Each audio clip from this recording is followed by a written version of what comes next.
और अब बात करेंगे ठंड की। दरअसल मध्य प्रदेश में इस वक्त कड़ाके की सर्दी है। 9 शहरों में ठंड बढ़ चुकी है, जिसके बाद स्कूलों का समय बदल दिया गया।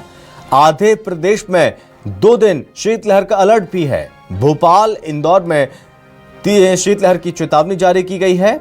कई जिलों में उत्तरी हवाओं से ठंड तेज हो गई है। 22 नवंबर से खाड़ी में लो प्रेशर सक्रिय रहेगा। बता दें कि नवंबर में ऐसा पहली बार हो रहा है कि इतनी ठंड पड़ रही है, वो भी भोपाल और इंदौर जैसे बड़े शहरों में भी लगातार ठंड का प्रकोप इस बार देखने को मिल रहा है। अगर बात करें टेम्परेचर की, तो सर्दी का सितम देखिए किस तरह से जारी है, जहां पर न्यूनतम तापमान राजगढ़ में 5 डिग्री सेल्सियस दर्ज किया गया है।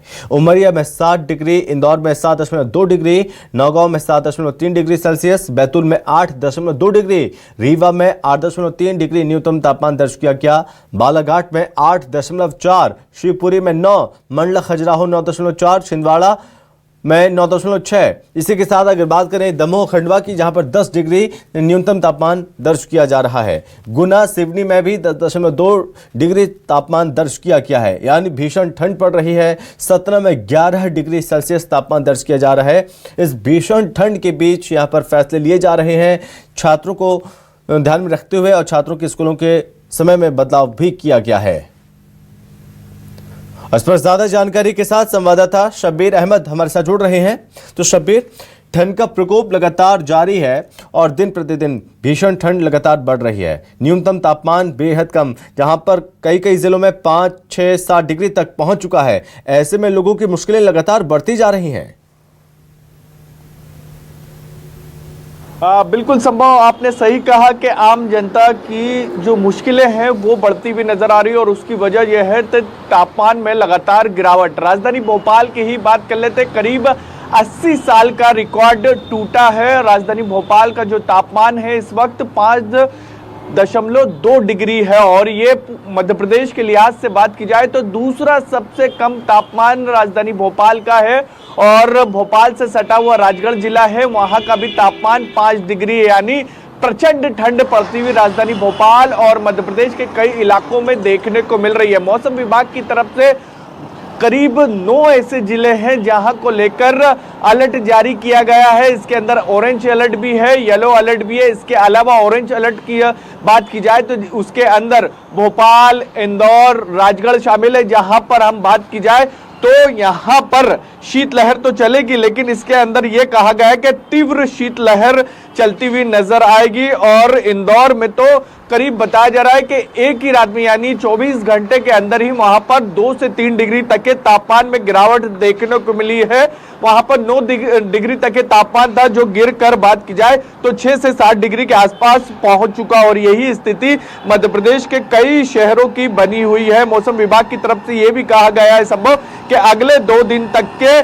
प्रदेश में इसी तरीके से ठंडी हवाएं चलती रहेगी। शीतलहर का अलर्ट जारी किया गया है और इन्हीं सबको ध्यान में रखते हुए अलग अलग जिलों के जो कलेक्टर है, जिला शिक्षा अधिकारी है, उनकी तरफ से यह फैसला लिया गया है कि स्कूल की टाइमिंग में बदलाव किया गया है। राजधानी भोपाल में भी बात की जाए तो आज से स्कूल की टाइमिंग में बदलाव किया गया है। 8:30 बजे से यानी सुबह 8:30 बजे से पहले किसी भी तरीके के कोई भी स्कूल नहीं लगेंगे। 1ली से 8वीं तक की बात की जाए, इसकी जानकारी न्यूज़ 24 मध्य प्रदेश छत्तीसगढ़ ने कल ही दे दी थी कि स्कूल की टाइमिंग में बदलाव किया जाएगा और देर शाम को कल आदेश भी जारी कर दिया गया है। और धार, बड़वानी, खरगोन, खंडवा, हरदा, बैतूल, सीहोर, शाजापुर, निवाड़ी, छतरपुर, सतना, पन्ना, ये वो इलाके हैं जहां पर संभव मौसम विभाग की तरफ से ये कहा गया है कि यहां पर उत्तरी हवाओं का असर ज्यादा देखने को मिलेगा और इन्हीं इलाकों में शीतलहर का अलर्ट जारी किया गया है। 22 नवंबर तक के देश के दक्षिण पूर्वी खाड़ी में एक लो प्रेशर का एरिया बन रहा है, एक सिस्टम एक्टिव हो रहा है और उसी के चलते इसी तरीके का मौसम आने वाले कुछ दिनों तक के बना रहेगा। यानी जो प्रचंड ठंड पड़ती हुई नजर आ रही है, लोग अपने आप को, आप देखेंगे जितने भी लोग घरों से बाहर निकल रहे हैं अपने आप को पूरी तरीके से कवर करके निकल रहे हैं। अभी तक की बात की जाए तो सिर्फ जैकेट पहन के निकल रहे थे, लेकिन आज की बात की जाए जिस तरीके से 5 डिग्री तक के तापमान पहुंच चुका है, चेहरे को भी ढके हुए, पूरे अपने आप को कवर करे हुए कि उनको ठंडी हवा ना लगे। और इन सब के बीच प्रशासन की बात की जाए तो महापौर भी मैदान में उतरी थी, उनकी तरफ से रेन बसेरों का भी जायजा लिया गया था। और इसके साथ साथ कोशिश ये की जा रही है कि अलग अलग चौराहे जहां पर हैं वहां पर अलाव की व्यवस्था भी प्रशासन और नगर निगम की तरफ से की जाए। भी निर्देश दिए गए हैं अधिकारियों को राजधानी भोपाल में संभव। जी शब्बीर, फिलहाल बहुत धन्यवाद आपका तमाम जानकारी के लिए। तो लगातार यहाँ पर ठंड का प्रकोप देखने को मिल रहा है और इस बीच यहाँ पर स्कूलों का समय भी बदला गया। इस तरह से लगातार फैसले लिए जा रहे हैं। और मध्य प्रदेश की बात करेंगे छत्तीसगढ़ की, तो छत्तीसगढ़ में शीतलहर जारी है और प्रदेश के ज्यादातर हिस्सों में शीतलहर का प्रकोप देखने को मिल रहा है। बिलासपुर और दुर्ग के कुछ हिस्सों में शीतलहर जारी है। रायपुर में 2 डिग्री पारा गिर चुका है। बिलासपुर में भी ठंड बढ़ गई है और अगले 2 दिनों तक शीतलहर बने रहने की संभावना है। रायपुर, बिलासपुर, दुर्ग, भिलाई, जगदलपुर, राजनांदगांव, महासमुंद और कवर्धा, यहां पर भी भीषण ठंड का प्रकोप देखने को मिल रहा है। कई जगहों पर कोहरे की वजह से रफ्तार पर मानो ब्रेक लग चुका है।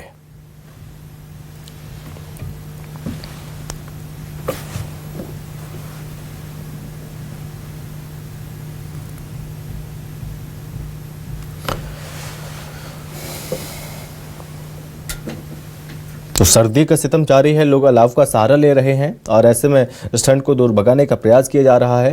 लेकिन कोहरे की वजह से विजिबिलिटी भी काफ़ी लो हो चुकी है और ऐसे में शीतलहर का अलर्ट भी जारी कर दिया गया है। कई जिलों में शीतलहर को लेकर अलर्ट जारी किया है विभाग ने। अगर बात करें ज़िलों की, तो न्यूनतम तापमान किस तरह से बना हुआ है। रायपुर में 13 डिग्री सेल्सियस, बिलासपुर में 12 डिग्री सेल्सियस और महासमुंद में 12 डिग्री सेल्सियस तापमान दर्ज किया जा रहा है। ज़्यादा जानकारी के साथ सहयोगी नितिन नामदेव हमारे साथ जुड़ रहे हैं। तो नितिन, छत्तीसगढ़ में भी ठंड का प्रकोप लगातार देखने को मिल रहा है। शीतलहर का अलर्ट जारी कर दिया गया, किस तरह की चेतावनी जारी की जा रही है?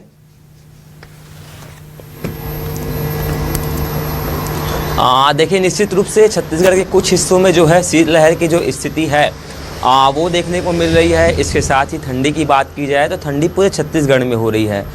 मिनिमम जो तापमान है करीब 29 डिग्री सेल्सियस तक है और न्यूनतम तापमान 6.5 डिग्री सेल्सियस तक जो है दर्ज किया गया है। और सबसे ज़्यादा ठंड की बात की जाए तो सरगुजा संभाग के अंबिकापुर में और वहाँ के अलग सूरजपुर में अलग अलग जगहों पर वहाँ पर देखने को मिल रही है, चूँकि मुख्यमंत्री भी छत्तीसगढ़ के उसी संभाग से आते हैं। और उसके बाद जो है ठंड की बात की जाए तो बिलासपुर संभाग में, रायपुर संभाग में और यहाँ से जो है बस्तर संभाग में होती हुई ठंड नज़र आ रही है। एक स्थिति यह भी देखी जा रही है कि सुबह के वक्त जो है बच्चे हैं, सुबह चूँकि 7 बजे से 8:30 और 8:30 से 9 बजे तक के जो स्कूल है वो यहाँ छत्तीसगढ़ में लगते हैं, तो निश्चित रूप से उनको भी अब थोड़ी मोड़ी परेशानी देखने को मिल रही है। बच्चे जो है गर्म कपड़े का उपयोग करते हुए नज़र आ रहे हैं और शहर के अलग अलग जगहों में सुबह 6 बजे से करीब 8 से 9 बजे तक जो है खासकर शहरी अंचल और ग्रामीण अंचलों में जो है वहाँ पर जो है अलाव का प्रयोग किया जा रहा है। यानी कि लोग जो है आग तापते हुए नज़र आ रहे हैं। शाम के 6 बजे से आपको बड़ी जो सार्वजनिक जगह देखने को मिलती है, चाहे बस स्टैंड हो, रेलवे स्टेशन हो, बड़े बड़े जो पब्लिक पैलेस हो, वहाँ पर जो है लोग जो है अलाव का प्रयोग करते हुए नज़र आ रहे हैं। अब ठंड का जो सितम है वो भी छत्तीसगढ़ में देखने को मिल रहा है। शाम के वक्त का जो तापमान है वो करीब जो है राजधानी रायपुर की बात की जाए तो जो है 11 से 15 डिग्री सेल्सियस तक जो है दर्ज किया जाता है। पिछले दिनों यही तापमान जो है 17 से 19 डिग्री सेल्सियस तक होता था, लेकिन अब जो तापमान है 2 डिग्री और भी गिर चुका है। तो जो 13 डिग्री सेल्सियस तक तापमान 2 दिन पहले होता था वो 11 डिग्री तक पहुंच गया है। और बताया जा रहा है कि 2 दिनों तक इसी प्रकार की स्थिति, जो शीतलहर चलने की जो स्थिति है, इसी प्रकार जो है बताई जा रही है। और हम भी अपने चैनल के माध्यम से लोगों को जो है अपील करेंगे कि ठंड काफ़ी छत्तीसगढ़ में चल रही है, तो शाम के वक्त और सुबह के वक्त जो है गर्म कपड़े का उपयोग करते हुए नजर आए, अलाव का सहारा लेते हुए नजर आए और उन चीज़ों से बचे जिससे जो है बीमारी की जकड़ में न आए। क्योंकि इन दिनों जो है यह भी स्थिति देखी जा रही है कि जैसे ही ठंड आती है, मौसम में बदलाव होता है, तो निश्चित रूप से अलग अलग तरीके से वायरल फैल जाता है, बुखार, सर्दी, खांसी, इस प्रकार की स्थिति छत्तीसगढ़ में देखने को मिलती है। और फिलहाल ठंड जो है लगातार जारी है और 2 दिनों तक छत्तीसगढ़ में शीतलहर होने की संभावनाएं भी मौसम विभाग ने जताई है। और इसके साथ ही आने वाले समय में बताया जा रहा है कि जानकारी मिली है कि चाहे जिला प्रशासन हो या नगर निगम हो, चयनित जो जगह है, जो सार्वजनिक जगह है, वहाँ पर जो है अलाव का सहारा भी देते हुए नजर आएंगे। और जो सामाजिक संगठन है वो भी, उनकी भी तस्वीर निकलकर सामने आ रही है। नितिन, वो भी जब नितिन बहुत धन्यवाद आपका तमाम जानकारी के लिए।